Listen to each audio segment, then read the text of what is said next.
महाभारत में एक 16 साल के वीर को 6 महारथियों ने मिलकर धोखे से मार दिया और द्रौपदी के 5 पुत्रों को रात के अंधेरे में कायरता से खत्म कर दिया गया।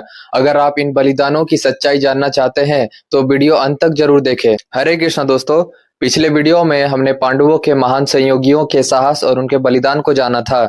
आज उसी चर्चा को आगे बढ़ाते हुए हम बात करेंगे 6 ऐसे योद्धाओं की जो महाभारत की भावनाओं, वीरता, बलिदान और करुणा का सच्चा रूप है। सबसे पहले अभिमन्यु।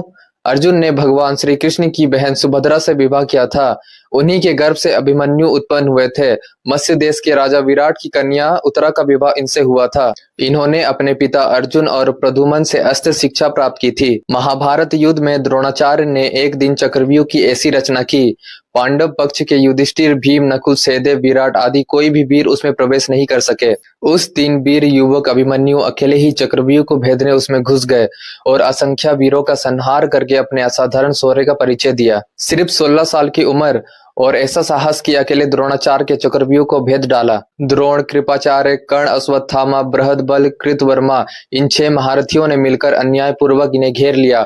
उस अवस्था में भी इन्होंने अकेले ही बहुत से वीरों का संहार किया। अंत में दुशासन के लड़के ने उनके सिर पर गदा का बड़े जोर से प्रहार किया, जिनसे उनकी मृत्यु हो गई।